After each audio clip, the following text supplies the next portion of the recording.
welcome to this episode of the 6 Million Mile Show. I am your slightly under the weather host, Crackerbox Jimmy, and I'm my co-host. Is Trucker Toby, and here I am ready to entertain and amaze. Well, As you I always say do. I thank you for that. I appreciate that, Crackerbox. However, this week it is your turn to to lead story time with Trucker Toby and Crackerbox Jimmy. So the segment is yours. Segment is mine.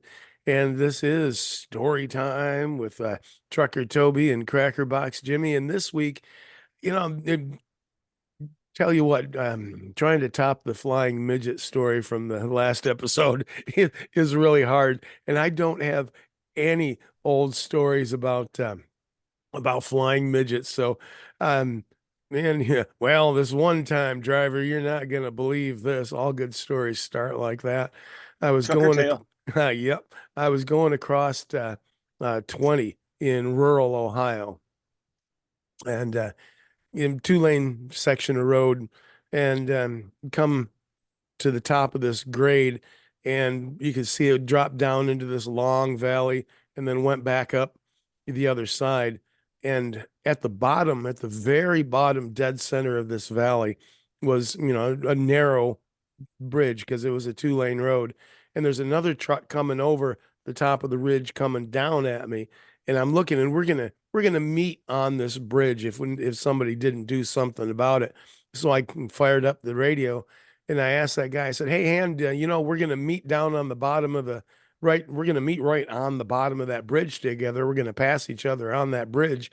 And he keyed up and said, "Well, let's go." And puff, big old black cloud of smoke come up out of his stacks, because he punched it.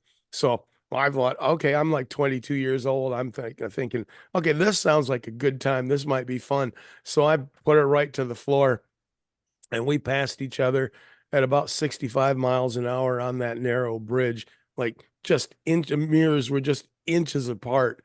And we just went by, and we were like, the trucks are shaking like crazy from all the air compression going on in between the two trailers as we went by.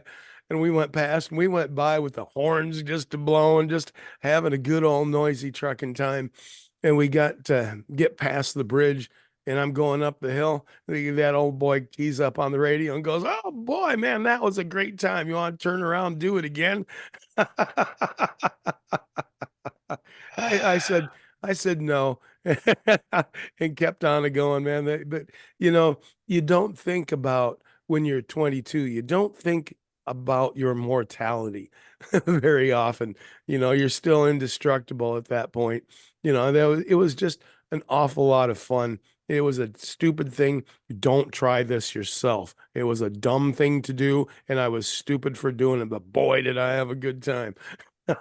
Don't try this at home, kids. No, don't try this at home. Excuse me. But yeah, that's the kind of stories that I've got. No funny things about flying midgets. It's like, well, this one time I almost died, or this guy almost died, or we almost crashed, or blah de blah. But yeah, lived through it and Well, never got in an accident, so for doing all sure, we're right. going to have a contrast of stories for story time. That's for sure. Oh, so where are you today? It's snowing where you are. Right I can now, see I'm in it. Mount Airy, North Carolina, Mm. How's the and it's roads been been? How's the roads been? well, I left Lansing last night, and they were good till I hit West Virginia. And then I hit Mm. West Virginia, and everything decided to go downhill, kind of like you were before you hit the bottom of that bridge. Uh-huh. Yep. Yep. And it's been a fight ever since. Wow. Yeah. Well, be careful. Be careful out there. Yeah. Yeah, I've been seeing all kinds of videos of people flopped over and jackknifed and all kinds of things in the weather that's been going on out east. So, yeah, It's just nasty. take your time. Take your time. But this week, this episode, we're getting Jason Taylor back on. We had him on a few episodes ago talking about European and Canadian trucking and the differences between here and on the other side of the pond. But now he's coming back today, to talk to us about what you really need to know if you're thinking about being an owner operator. And he had an awful lot of good things to say. Awful He lot of did. good things. He really did. And what's cool about Jason is he's very, you know, I don't want to use the words he dumbs it down, but he makes it very presentable Yes. and easy to understand. And there's a lot of stuff that when you buy a truck, you just don't think of. Mm-hmm. But Jason, he did.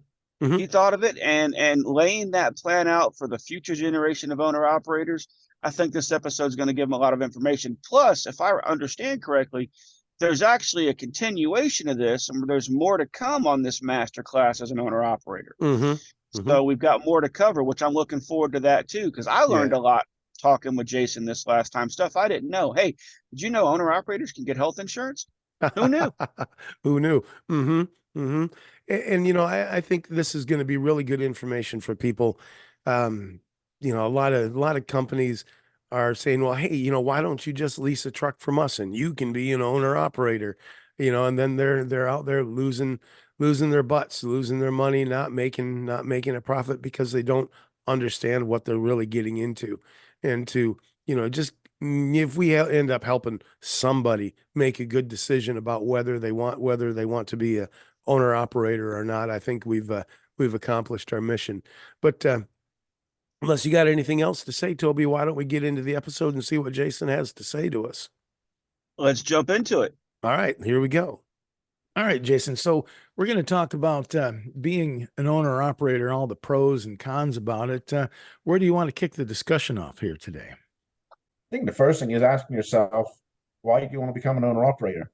Mm-hmm. You know, what is it that drives you to have your own truck? I mean, for a lot of us, it's better money, being able to pick and choose the lanes you want to run. Definitely doesn't come with more home time, I can tell you that now. Mm-hmm. I think for a lot of people, it's a sense of achievement, and owning your own truck is a pride thing, and it's Mhm. uh, it's a lot of time, a lot of effort. You got to have a great partner that will stick with you. That's true. You are going to be driver, office person, Payroll. mechanic when needed to be, and Mm-hmm. everything. Mm-hmm. Yeah, it's a lot of work. It's a lot of work. I remember when I had my own truck, I was on just couldn't believe, I bought it because, I'm going to have the freedom of having my own truck and all this stuff. And man, that thing was an anchor. Every minute of my day was spent either worrying about it or working on it or driving it. It was a surprise. I loved having it, but man, that was the amount of time that it took was quite a surprise. Yeah. Well, I think one of the misconceptions, and Jason, one of the cool parts about this is all three of us have been owner operators in our careers at various points. I think one of the biggest misconceptions is drivers get the idea that if they own their own truck, they're going to make 2 or 3 times the amount of money they are as a company driver. And one of the lessons I learned was you're not going to make that money. The truck's going to make that money. But then you've got to pay for fuel, you've got to pay for maintenance, you've got to pay for insurance. If the company puts an OBCS onboard communication system in there, you basically got to rent that from them. Yep. There's all kinds of fiduciary responsibility that come with being an owner operator that you don't think about. All you see is, okay, well, right now I make 80 grand a year, for example. Oh man, that's going to double to 160. No. It's not going to double to 100. I'll give you an example. One year as an owner operator, I made $193,000. I'm sorry, forgive me. My truck made $193,000. I made, I think, 80 that year, maybe 90. Still, it was a good pay bump, but for all of the headaches, correct me if I'm wrong, the headaches, there's not enough ibuprofen or one big enough in the world to take. Would I do it again? Yeah, under different circumstances. And I know more now. If I knew, with knowing what I know now, it'd be approached differently. But that's one of the misconceptions is, drivers think, oh, I'm going to make 200 grand. And you're not going to make 200 grand. That truck might, you won't. Yeah. You've got that very correct there. Toby. For what the extra money you earn as an owner operator versus a company driver, the risk and the liability that you take on, I personally believe it's not worth it these days. There's going to be people out there that don't like my opinion, but it's very true. You get into a serious or a fatal accident, you best have a big bank account. Because the company you're working for, they're going to get a lawyer and they're going to protect themselves. You're on your own fighting. Okay, so what made you buy your own truck, Jason? And the next, it's going to be to you next, Jim. So just get ready. So that owned the trucking company. Came to Canada in 2003, and that was the goal, to buy my own truck. I went into something specialized, which was car hauling. I bought a believe it or not, Toby, these days there's people running around doing it for freight rates. That's why I got out. People were cutting the rates. No disrespect to the hotshot guys out there, but you guys run around, you don't even have the proper insurance. And you'll go and put a car on your trailer and it's only covered for general cargo insurance by the pound. Wow. Auto insurance is a different animal. A lot more expensive, upkeep, everything. But I wanted to do it. I'd worked in the car industry for a long time. I was given an opportunity by a friend to buy his old truck. He was buying another one. And it was good. But then COVID come along and, I was finding all my own work. It's hard. I mean, a lot of owner operators lease onto someone, they find the work for them, and then they take, and that's another thing. You're leasing onto somebody, they're taking 15 to 20% from you. I knew I wasn't going to get rich, but I wanted my kind of own freedom. That's what I wanted. So that truck, car hauler, you own the truck and the trailer. That's all one shot. You all own one the whole piece. thing. And the problem is you are stuck to doing car hauling. Yep.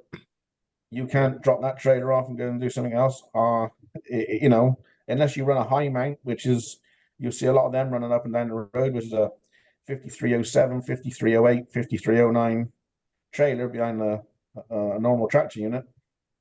A lot of guys run them now because you have the capability of, okay, cars go slow, drop the trailer off, you can go and run a reefer, flatbed, step deck, whatever you want.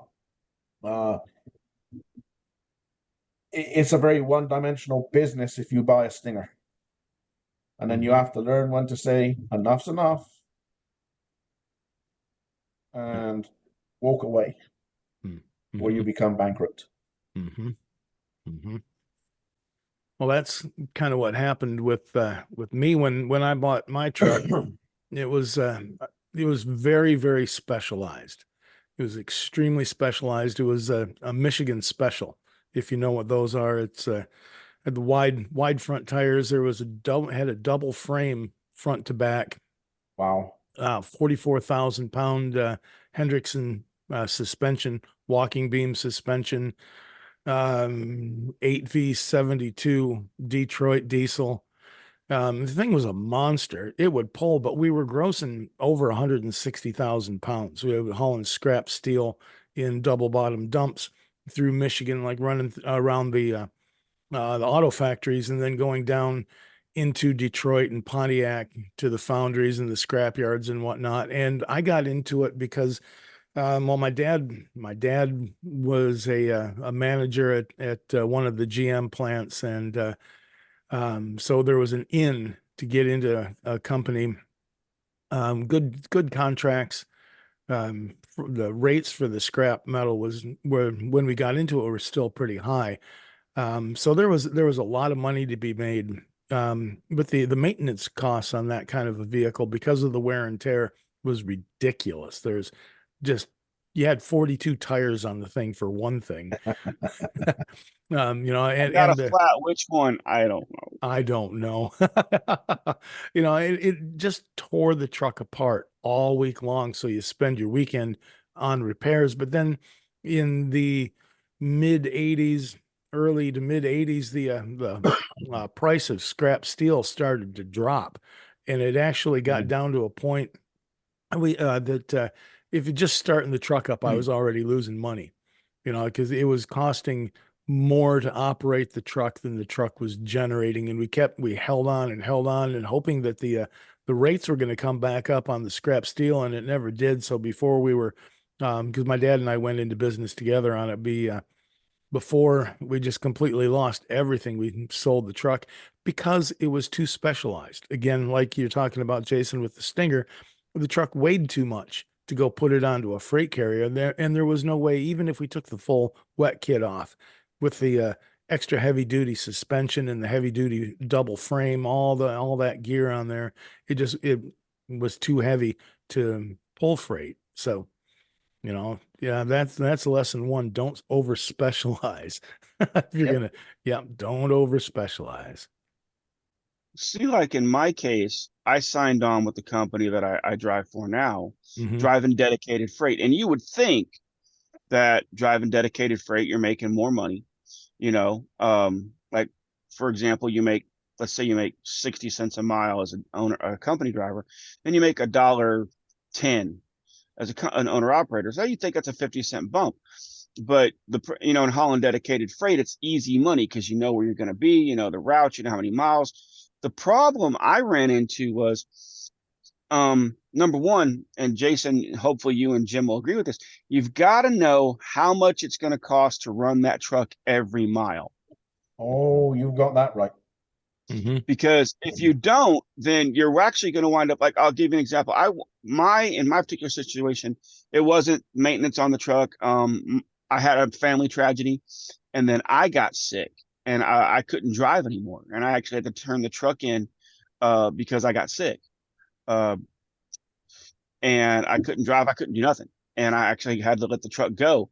But the maintenance at one point, like, you talk about if you specialized, I drove a regular dry van, tractor trailer. And if I went down, man, that's like flushing money down the toilet. But you've got to know what it's going to cost you to run that truck every mile, and I'm talking, like, one of the advantages I had being signed on or leased on was I could get the fuel discount that the company got at their fuel stops. So I made a point of using all of their fuel stops because it got me the best fuel price. But still, like I said, you've got to know exactly what it's going to cost you to run that truck every single mile. It's all about revenue. Like people that drive, like my wife's a DoorDash delivery driver, and she'll tell you, she'll get an order and she'll go, okay, is it at least $1 per item or $1 per mile that I've got to cover? Because if it's not, she's not going to take the order. She's going to lose money. Mm-hmm. Mm-hmm. So you've got to know what that truck is going to cost you to run every mile, fuel, maintenance, everything. Yeah, there's an awful lot of things to go into calculating that. Jason, what do you think about that? How do you calculating all the things that go into calculating your cost per mile? Okay, I done it on a different way. I know a lot of people don't agree with this method. No one works 52 weeks a year. Okay. Mm-hmm. What I done was I took my base, so I worked out my break-even point per month. Okay. Mm-hmm. I took all my expenses before fuel, because everything else you have to pay regardless. You're paying the plates, you're paying the permits, paying the truck payment, insurance, all that you're paying. Your cell phone bill, that's all part of your business plan. Mm-hmm. So I would take my payments for my basic, all my payments minus my fuel. I would times that by 12. I would divide that by 46. Mm-hmm. Like I looked like this. You're not working 52 weeks a year. If you are, well, why are you doing it? You have no life. You have no life. You have no life. No. Mm-hmm. So, but 46 weeks a year. So that gives me a weekly break-even point. Mm-hmm. or a monthly break-even point, which I could break down into a weekly break-even point. So I knew that when I was going, I started off running Texas. My friend and I, we found a guy. He was importing vehicles into Texas, Arlington. We would load out of Canada here. We would take them down, and then if if freight was good, you would get some stuff out of Laredo, like the the Ram vans, the Dodge Ram vans coming back, going back to Canada. If not, you run home empty. So when we price that with a buffer in there that if we had to run home empty, it covered our costs. Mm-hmm. Mm-hmm. You know, so I knew where I was. I mean, everybody, price per mile, but it's hard to do that when it's kind of different when you're doing general freight or flatbed. It's easier to work out. You know what you want to run per week, for say, you want to run 2,500 miles. So you calculate your fuel and everything else. You know what you need per mile. I was doing, we knew what our rate was. So I looked at it like this. It was easier for me to know what my break-even point was for the month or for a week. Mm-hmm. What that truck cost me to sit out in the yard before I turn the wheel. Mm-hmm. Yeah. Yeah. Don't forget, you got to take into consideration in that what you want to pay yourself. Mm-hmm. On top of that. Mm-hmm. Yeah, because that's going to change, depending on, what your mileage and whatnot, but getting a handle on your fixed expenses, like you were talking about, all the things that don't change, all the stuff that your business has to pay, like you said, the cell phone bill and all the insurance and plates and all that. Yeah. I know the couple of guys that just never thought about all that stuff. They think they're making this much a mile, and it turns out, that's almost what their fixed expenses. Yeah. Yeah. It's almost what their expenses are. And that's Okay. before they pay themselves. Yeah. All right. So we lay out a format for this show every week, and sometimes we follow it, sometimes we don't.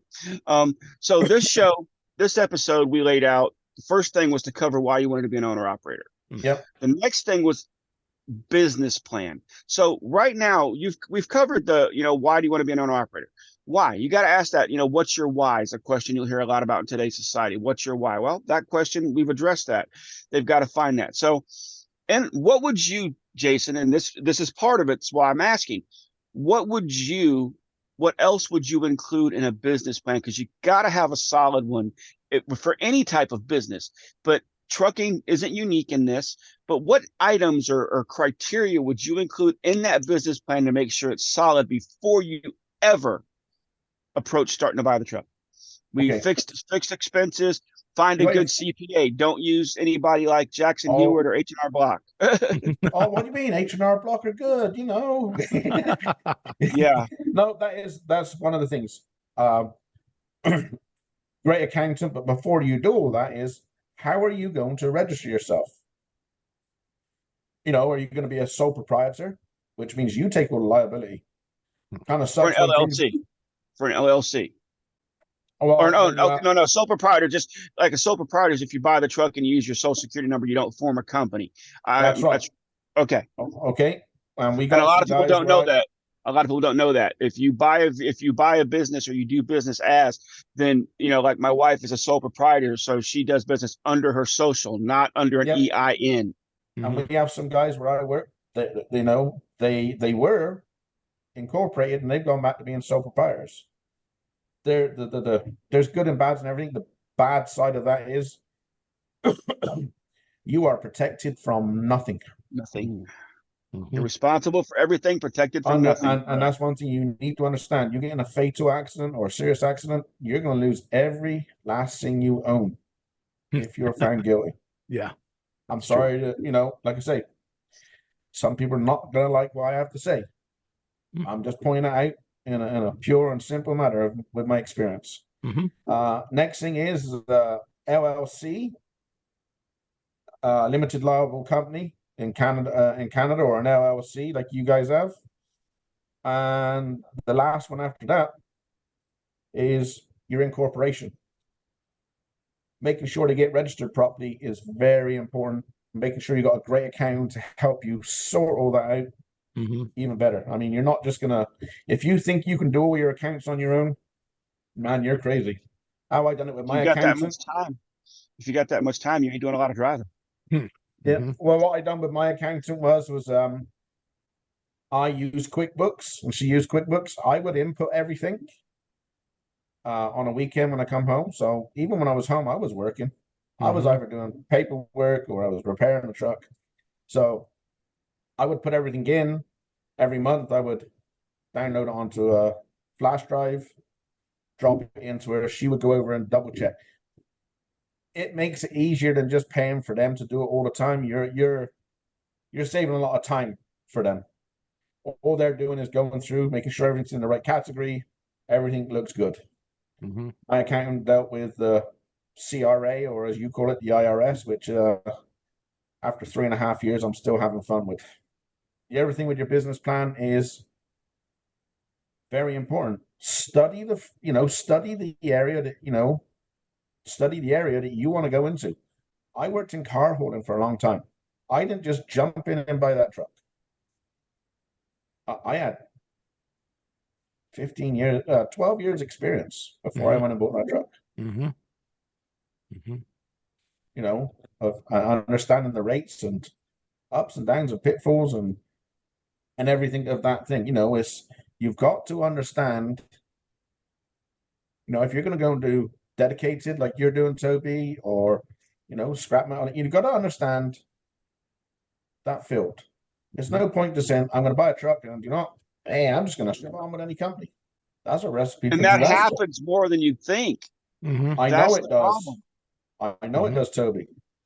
And then, then look at it. Are you going to lease onto a company, or are you going to go for your own running rights? Once again, something that comes with if you have your own running authorities, a lot more money to outlay, a lot more responsibilities. And you as the owner of the company are responsible for a lot more. It's not just as simple as going to buy that truck and putting it on the road. And like you say, Toby, that's what a lot of people think it is. That's the misconception, man. Well, and it's unfortunate. But Toby, you can make $300,000, my friend. Come and sign on with me. Okay, while we're addressing that stupidity, not from you, but from me, okay, what happens is a lot of these guys, and I speak from more recent experience than you gentlemen, okay, possibly, maybe not, they offer this lease deal. Looks great on paper. Never great on paper, okay, and because they're anxious, they want to, I'm going to own my own business, man. I'm going to be an owner operator. And they jump into it and they sign this paperwork, and the stack's about that thick, and they don't read through half of it. And the other half that they do read, they don't understand. And they wind up getting locked into stuff, and they don't have the slightest clue what they're getting into. And then these lease companies, I tell people all the time, trucking companies invariably are almost all the same in a lot of ways. They're in this to make money. Yep. Lease companies are in this to make money. They're not really in this for you to successfully pay off your truck. And a lot of people will disagree with that and they won't like it. But the fact of the matter is they're in it to lease trucks. I know of 2 companies personally in the time I've been driving that were famous, and they won't be mentioned by name, but they were famous for what they would do is they'd lease a truck, let the driver get within about 6 months to pay off, and then they cut their miles back. Oh, yeah. Eventually, the driver could not pay to make the payment. They repo the truck. They turn around and release that truck used to some other guy, and then they leave this first dude high and dry. I know guys that have been through this. I helped a driver in Little Rock, Arkansas. That happened to. And I know of 2 companies that were big on this. I don't know about any more. Can't say. But back a few years ago, this was going on a lot. And they don't know that. There was a company, and I don't think they're around anymore, so I can go ahead and name them, in the early 80s was doing the same thing, leasing trucks to people, um, leasing trucks to folks, and would do the same thing. Then they're not getting any miles. They can't make the payments. They repo the truck, lease it back out to somebody else.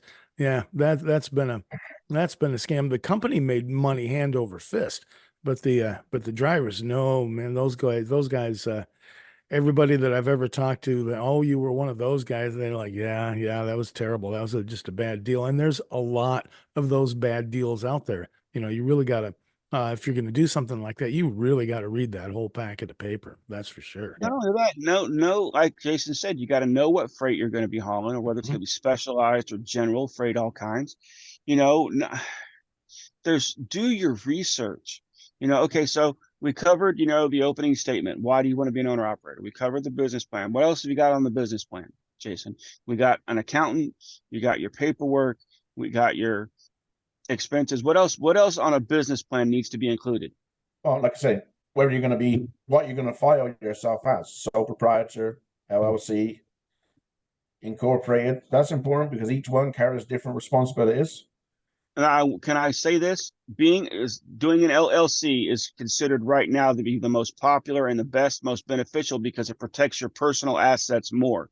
Yes. Whereas as a sole proprietor, like you were saying, if something goes wrong, you're responsible for it all. They're going to rape you with a brand new cactus, a saguaro cactus, and they're not going to use any assistance. Okay. You know, but an LLC will protect your personal assets. So and that's what you need to do. You need to separate your personal assets from your company. Right. That's where I was leading. Thank you. You know, that's the most important thing. The other thing, when you need a business plan, like I say, know what field you want to go into. Then it's like, what company, if I'm going to lease to somebody, what company am I going to go to? What can they offer me? And here's a very important thing. What is our FMCSA safety rating like? So if you go, a lot of people don't understand that you can actually go online and put in FMCSA company snapshot.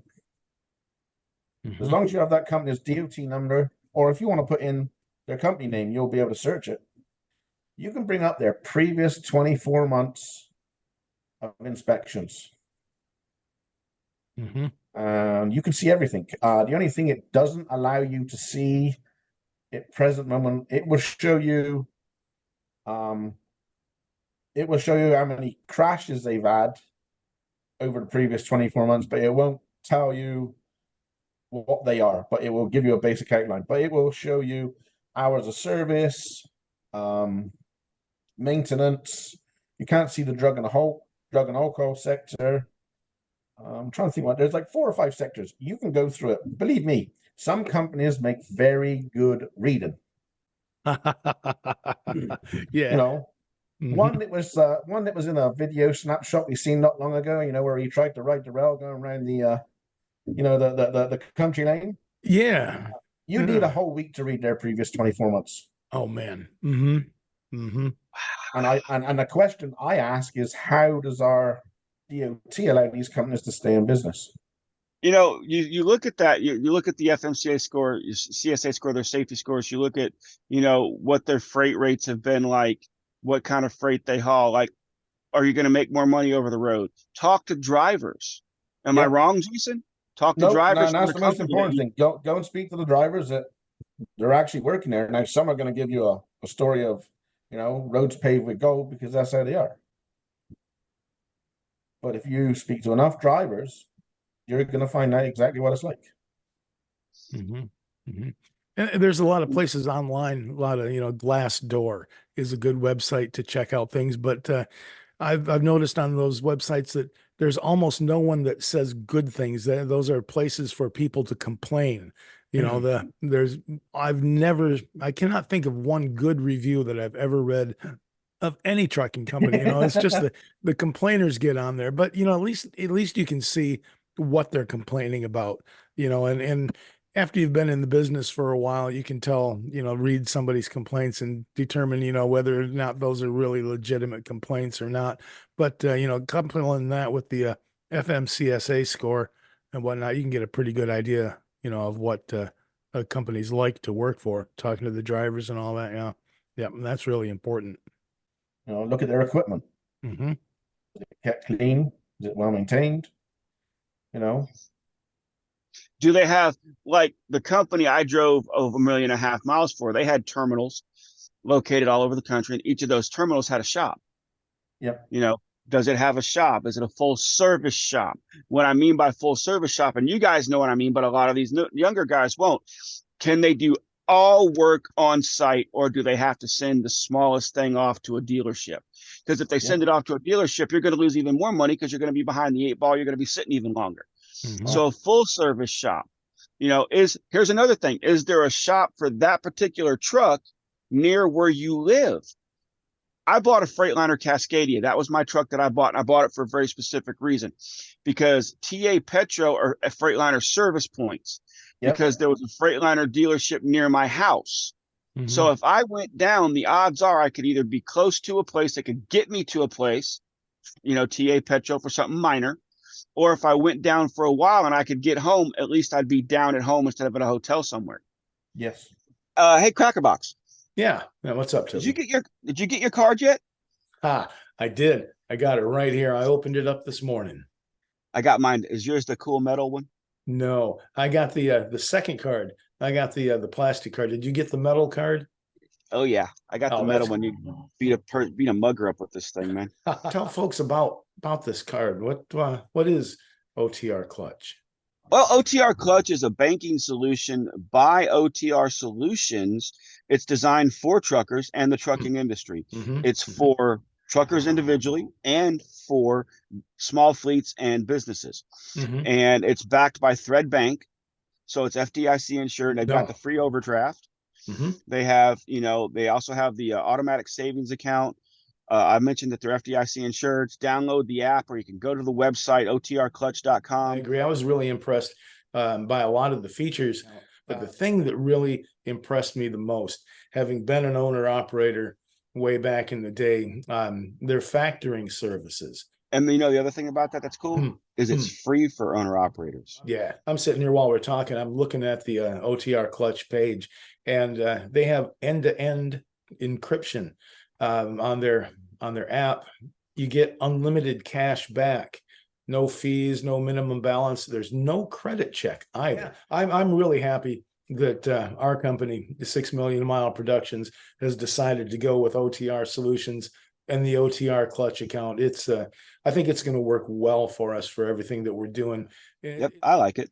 Yeah, I like it. I think they're going to do right by drivers. I think. And we'll get back here to the show in just a moment and just let everybody know OTR Solutions has brought us OTR Clutch. Let's show everybody the hand. There we are. OTR Clutch, made for drivers.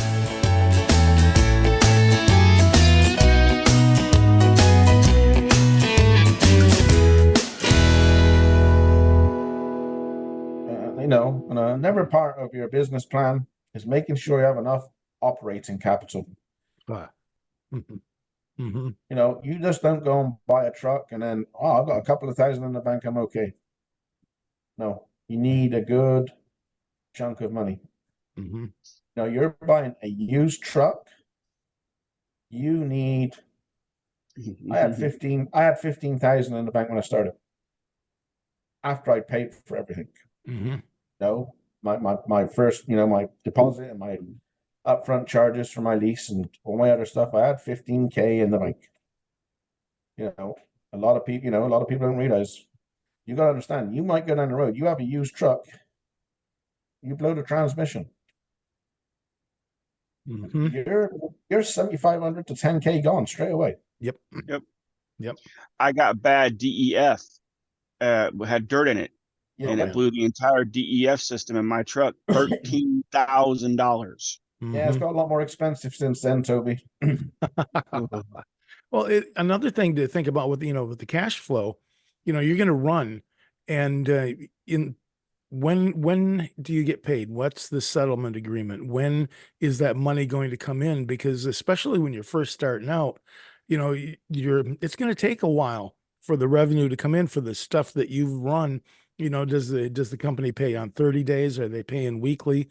how are you going to do that? Because you've got to float yourself for all that time and the miles and expenses in between the checks coming in. And Yep. that can, if you have a big expenses and you haven't got that money coming in from the company that they owe you, what are you going to do? You have to take out loans, high interest, short-term loans. That's never a good plan. Here's one for you. A lot of company drivers have advance accounts. Mhm. And an advance account is, I used to tell my students, an advance account is a loan against against miles you haven't driven yet. And if you don't drive those miles, they're still going to want that loan paid back next week. Mhm. Payroll is. A lot of owner operators with companies, they don't have advance accounts. They don't have access to that extra few bucks that might get them through till payday. So what you're talking about, you got to factor in your food, your laundry, because if you're on the road and you're over the road, you guys know how expensive it is to do laundry in a truck stop. Yep. You do a load of laundry, you're looking $10, $12, $15 sometimes for one load. Mhm. And if you're out longer than that, so you're right, you got to factor in your food, you got to factor in your cleaning, or your just how to live out here. Not just drive, but live. That's What true. next, Jason? What truck you're going to buy? You're going to buy a new one? You're going to buy a used one? Are you going to lease a truck? I mean, it's all things that you've got to sit down and think about. I mean, starting off, I bought a used truck. Well, I leased a used truck. The advantage of leasing it was you get to write off every cent of that. Everything. Yes, sir. Mhm. You get to write off the payment, everything. That was, yes, sir. Okay, so that was the one reason I went that way, and I had $100 buyout at the end of it. You buy a new or used truck, you were only writing off the depreciation. And, I mean, starting off, I would advise most people to find a good used truck, something that, and spec it for what you want. Yeah, we all love the 379 Peterbilt with 110-inch bunk and shower and queen size bed. We'd all love to have one of them, but you don't jump head first in and do that sort of thing. They turn too wide, man. That's like turning a pregnant whale. Yeah. We're halfway through it. Hold on. We'll get there. Can somebody hold this? I'm tired. But that's an important I'm thing. here for comic relief. I'm here for comic relief. He's my Dean Martin. I'm Jerry Lewis. Where do you fit in, Jason? The most important thing is, when you go to spec your truck, is something that is good for you, and also when you go to trade up, something you get good trade value for.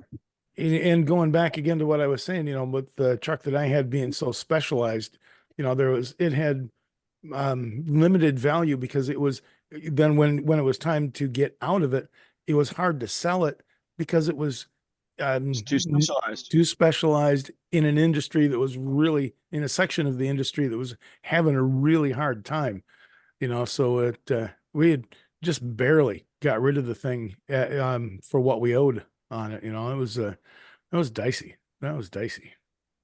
But one thing that you brought up, Toby, was you became ill and obviously unable to work, etc.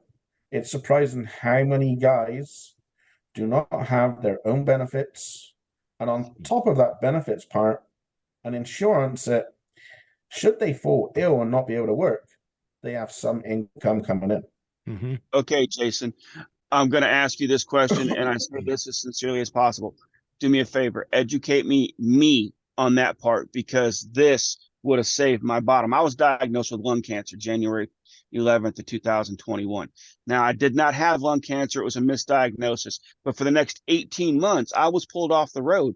For the next 18 months, I went through every treatment, radiation, you name it for that. So do me a favor, explain to me, because I did not know this. I really did not. I went, I'm like, oh, I can't go to the doctor because I don't have any insurance. It's downtime, blah, blah, blah. I'm going to lose money.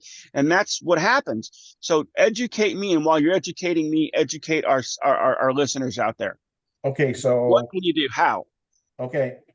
It was a party at a friend's house, get chatting to one of his friends, and he is a financial advisor, works in insurance and all this, insurance, life insurance, health insurance, and all that. We get down, we start chatting, and I tell him I'm going to go into business for myself. And they had a program that's through a company called Trucker's Edge in Canada here. And you can buy insurance. So I bought myself a health insurance policy that covered, you use it, your basics, dental, vision, prescription. And then on top of that, I took out 5 million coverage in the US or in the world. Basically, it covers me all around the world should I fall ill. 50,000 in death and dismemberment. And then I was chatting to him and I said, I want to make sure that should say I fell off the truck, because believe me, I've seen plenty of guys fall off a car holder, break legs, break the shoulders, That's ribs. ugly. Oh, it is. I want something that's going to cover me, that should I become ill, I see money. I'm going to have everything paid. And my benefits and my insurance coverage come to $300, just short of $400 a month. But I had $4,500 worth of income coverage that after 30 days of being off of work, paid out for 2 years. Wow. Now, okay, you said Trucker's Edge. I'm going to ask what may be a dumb question. Are they just a Canadian thing, or are they like North America, global? North American, as far as I know. I can, like, if people would like to get in touch with me, I can gladly put them in touch with my friend. He will gladly give them a quote. Well, there's a reason I asked, and here's the reason I asked. I've been involved in a conversation on a social media platform this past week with a young man, and who's looking to buy his own truck. And I said, man, look, we're getting ready to. He watches the show, and I'm like, you need to watch this next episode as soon as it drops, because there's going to be some killer information for you. If you're thinking about doing this, you need to watch this episode. And it actually created this whole big blown conversation with a ton of other people, which is cool. But that's why I ask about the Trucker's Edge thing, because this is something that is super, because most owner operators out here, I'll bet money about 80% of them don't have any type of health coverage or nothing. Like I said, I know I didn't. I've been lucky. I grew up in an environment where my father put me through every section of that trucking company that he owned. I didn't just leave school and, become a truck driver. I worked 6 months in the workshop, 6 months in payroll and administration. I done dispatch. I got sent to a bunch of courses, and that's why I'm telling you about the break-even point. People don't understand. You got to understand, how much does my truck cost me? If I don't turn a wheel, what do I need? What's it going to cost me? I mean, the other thing with being an owner operator, do you want to stay as one truck, or do you want to be crazy and, I want 5-10 trucks? Because with more trucks comes more hassle. I dreamed of 5, and eventually I had to give up the 1 because I got sick. So that was I understand I know exactly where you're coming from. I dreamed of owning at least 5. The thing is when you go from being the single guy to multiple, you got to remember, you're now responsible for payroll deductions, IRS deductions, pensions, medical benefits. I don't like him anymore. Pardon? Oh. What's that, Toby? What was that, Toby? I said I don't like him anymore. But it's like a lot of people don't understand it. Like, the risks become greater. Yeah. They say the greater the risk, the greater the reward, but that's not always true, because if you're in a specialized industry or section of an industry, and that metal hauling, car hauling, scrap metal it tanks, then your reward just went down the toilet, but your risk went way up. So I mean, the risk versus reward, is it worth it? Is it worth taking on all that? Or I mean, the paperwork you got to do to hire another driver, the Mhm. due diligence, and like you say, insurance control everything. Yeah. Yeah, that's true. That's true. I remember having the discussion years ago with my dad. When we got the truck and things were going really, really well, we considered buying extra trucks. And um, there seems to be, the thinking was back then that 5 trucks, if you're going to um, increase up to 5. Well, for one thing, if you've got one truck and you're down for a day, you've lost 100% of your revenue for that day. Yep. If you've got 5 trucks and you've got one truck down, you've Lost only lost 20%. 20% of the revenue. And I don't recall, maybe you know about this. I don't recall the exact math behind it, but the break point was at that 5 truck level. Like if you had 1, 2, or 3, statistically, guys were not doing so well. But once you had enough revenue and enough stuff to go through, enough business, if you could support 5 trucks, that people seem to do an awful lot better. Does Yeah. that make? Once you're 5 and above, the 1, 2, like even 2 or 3, you're still in that situation where one truck goes down, the 2 don't cover the cost of that one truck being off. Mm-hmm. Mm-hmm. That's something you can guarantee in this business is you're gonna break down. You're gonna have days, sometimes days, weeks where you can't get the part. Especially now, I've heard that so much in the past couple of years of people not being able to get the parts. They're down for a month because some silly little part has to ship from somewhere else. And boom, there goes all your revenue for that whole time. Being mechanically minded as an owner operator is something you've got to be. Anybody that thinks that they're just going to take their truck, take it to the dealership or to their local repair shop, have it repaired all the time, and make money, I'm sorry, you're not. If you can't do small basic maintenance, small repairs, understand electrical, you know, and everything else, know how to adjust, check your brake adjustments and all that sort of stuff, do your own greasing, you are going to just be lighting fire on money is the best way to describe it. Well, I mean, think about it. If you go to a terminal, a dealership, or not a dealership, dealership, but the prices vary. Dealership or Speedcos or company terminals, the prices vary. But you're looking at for an oil change alone between $400 and $600. Yes. Now, if you can do that yourself, you're going to save some money. You still got to buy the parts. It's the oil and whatnot, but you're going to save some money. But I mean, my wife's car is $75 to get an oil change. We're $400 to $600. I'd rather pay the $75. I don't want to do this no more. I mean, having a good, mechanical knowledge is very helpful. I mean, I always carried a spare drive tire, spare steer tire, and a spare trailer tire. It was cheaper to have one swapped out. I've had more than one occasion where I've stopped, took a look, walk around the truck, and holy shit, I've got a flat tire. I've made it into a tire shop, and had it switched out $50, $60 on my way. It's better than the heartbreak of a road call and somewhat $800-900 later. Yeah, like with the scrap steel in Michigan, we're pulling trailers with 6, 7, 8 axles underneath the trailers, and they all back then had the old Dayton rims, the 5 spokes, where the inflated Split tire. rim? Yeah, no, they weren't split. But you'd have the tire on a rim. Oh, I know that which one you're on slid, about. Yes. yeah, then it slid up over the hub, and there were spacers. Yeah, so we carried on all those trailers. We had two fully inflated spare tires, and a jack, and a tire iron.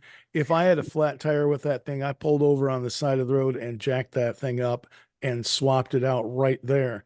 And then later in the day or the next day, I'd get that flat tire fixed, do it myself, break it down myself, because they were all, all tube tires, patch the tube, find the metal, blah, blah, blah, do what we had to do, so get home and, you're spending another 2 hours doing tire repair after you get home from work. That was a home every day kind of job. But you're right. If you're not doing the mechanical work yourself, if you're having to pay somebody to change a valve, the hourly rate that mechanics are getting now, that's just going to kill you. That kind of expense. Listening to what we're talking about, it sounds like an awful lot of negative things and an awful lot of trying to talk people out of being an owner operator, but it's a lot of stuff to think about. Awful. It's I'm not not negative though. It's us being honest about the yeah. reality that people are under the illusion of what they think it's going to be. Mm-hmm. And what we're Mhm. doing right here is saying, okay, yeah, you might be right, but don't forget about this. Yeah. Yep. Yeah. Be very Stop real and think about it. about this. We're being very real about it. And that's,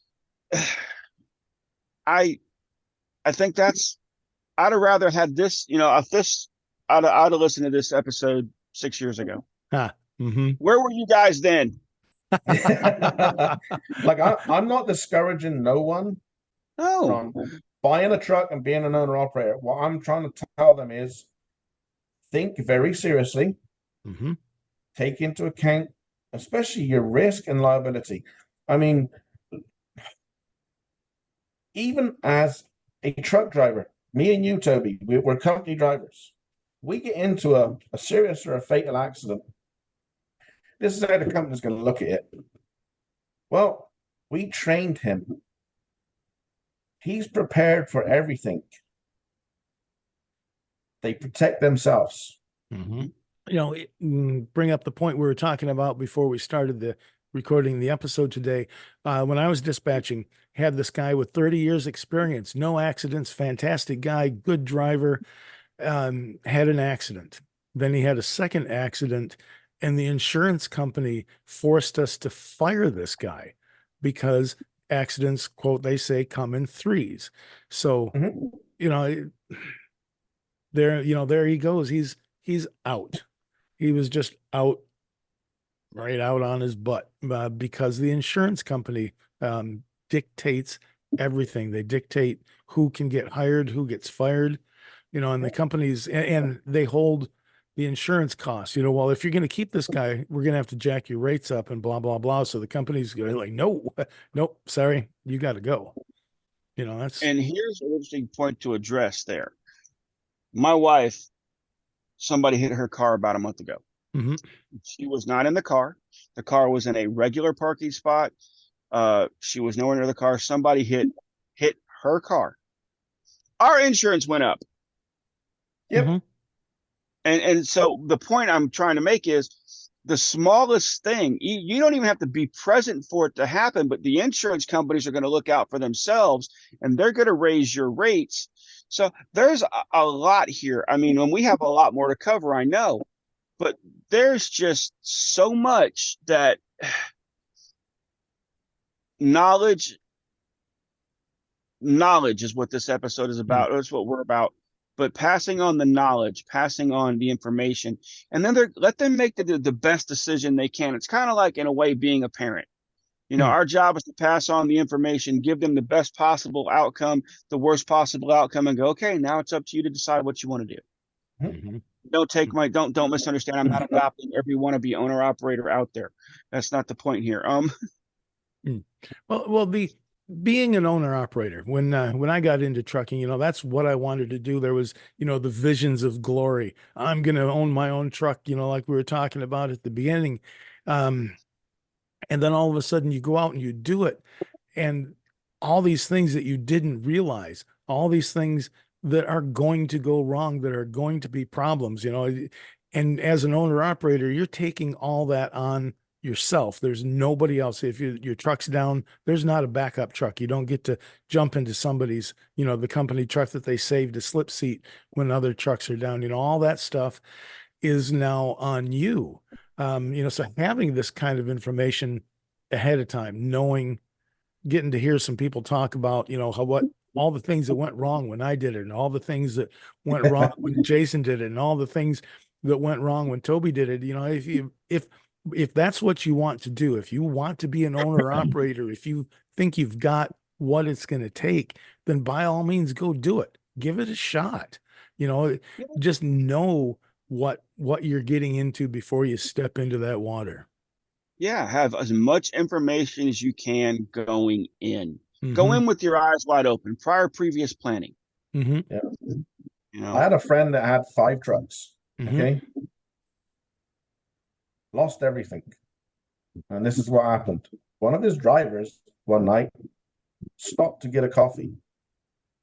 Parked on the side of the road, 4 ways on, walks into the Tim Hortons.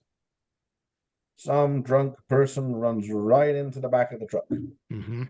And even though he's got the flashers on, you know, he's in the Yep. wrong place. He's in an illegal spot. If he Spot. hadn't have been there, the guy wouldn't have gotten hurt and blah, blah, Yep. blah. There comes the cascading insurance and lawsuits. Yep. domino effect. Yep. Yep. And it's like I said, I'm not trying to deter anyone from wanting to buy their own truck, better their own life, but understand the risk versus rewards. That guy stopped to grab a coffee. We all do it. Mm-hmm. And in Canada here, believe me, when you're running Northern Ontario, the only place to park to go and grab a coffee is usually on the side of the road. Well, it's the same way out here. There's almost no place to park out here on Northern California on the coastal highways. There's no place for trucks to park. And I see the one town that I go through that's actually got a convenience store that trucks can get into. Guys park in the middle lane, in the left turn lane, in the middle of the road because Yeah. there's few places else to go. So, you know, you've been driving for hours. There's no truck stops up here. There's almost no rest areas. There's no services for trucks. So if I'm going down the road and all of a sudden I want a coffee, I need something to eat, I need to get out of the truck for a minute, they park right in the left lane, right in the left turn lane all the time. Usually nothing happens, but there's been a couple of people have tried to turn out of the store, etc., and the companies get sued because even though the truck wasn't involved in the accident, you know, a Hadn't motorist. been there, it wouldn't have caused the accident. That's what they Yes. say. Yep, exactly. So much to think about. And as an owner operator, guess who foots that bill? Guess who has to absorb that? Like you're saying, your friend lost everything because of that one incident. Yep. Yeah, that's a And go ahead, Toby. you know what's cool is we do have still a lot more to cover. We just can't do it Oh, right yeah. now. Jason, you willing to come back for part 2 someday? Yeah, of course I am. Well, I've got my hotel booked for the Jamboree in July. I will be meeting up with you guys. Oh yeah, looking forward to that. Looking forward to that. Mama has already booked the 6 Million Mile production suite for all of us. Mm-hmm. And Jim has booked his flight. It took me nagging him for a week to get him to do it. He come at me the other night. It was funny. Dude, I just got home. I just wanted to remind you before I went to bed. Calm down, Sword City. Oh, I had a rough run. I don't like driving in fog. I hate driving in fog. It's hard. Driver's biggest enemy. Puts me to sleep every time, you know. So, and it's up here this time of year, it's foggy a lot. And I had a rough run. I pull in the driveway and shut the van off, and my phone goes ding. Don't forget to book your flight. I'm like, man, I've just barely shut the van off. So we are good to go. We are ready to go. I'm looking Yeah. so forward to seeing you guys there. And for everybody out there that's wondering what on earth we're talking about here, we're going to the Truckers Jamboree in Walcott, Iowa, July. What is it? The 13th. 11 through 13. Yeah, 11th through the 13th. Walcott, Iowa, at the Iowa 80 truck stop, I think it's the 45th anniversary Truckers Jamboree this year. You'll actually be able to meet all three of us because we're all going. I'm coming out from California. Jason's coming in from Canada. Toby and his family's driving in from Michigan, and we're all going to converge there. And we'll be doing some episodes live from there. We'll be doing touring the truck museum. It's just going to be fun, a lot of fun. So if you want to come out and see all three of us, come on out to the Jamboree in July. We'll be there with bells on. with bells on. I hope so, more than that. I'm just wearing bells, man. Yeah, Jason, do you have anything else you want to get through? You made really, really good notes here, and we've kind of hunt and pecked our way through them. We got plenty of other stuff to go over in another episode. I think we've covered up the basics of your first part of why you want to do it. I mean, and to just be aware of all the things that you weren't expecting to have to be responsible for. Yeah, yeah, that's good. Well, good. Well, Jason, thank you very, very much for getting on the show again. Great to have you back. Good seeing you. We really appreciate you sharing all this knowledge with everybody that you've got. It's good stuff. Thank you. He's always a fun guest. Oh yeah, yeah. Well, Toby, that was really, really informative. And thank you, Jason, for coming on again and sharing all that information. And we're looking forward to you doing it again. And come on and give us the rest of what you have to say on that topic. And and thank you everybody for watching the 6 Million Mile Show. I'm one of your co-hosts, Crackerbox Jimmy. And I am your other co-host, Trucker Toby. A lot of good information in that episode. Really looking forward to the next part. Ladies and gentlemen, if you like the show and you enjoy what we're saying and you're learning from it and you're just kind of maybe taking you back a few times and think about memories that don't involve running down a bridge and passing another driver this close, but might involve flying midgets. You never know. Do us a favor. Subscribe to the channel. Click on that notification bell and give us a thumbs up. That way you know when we drop new content and you get it first. So for myself, Trucker Toby, and for Crackerbox Jimmy, thank you for listening to the 6 Million Mile Show. Thank you for your viewership. And we are, as always, 10-10 on the side.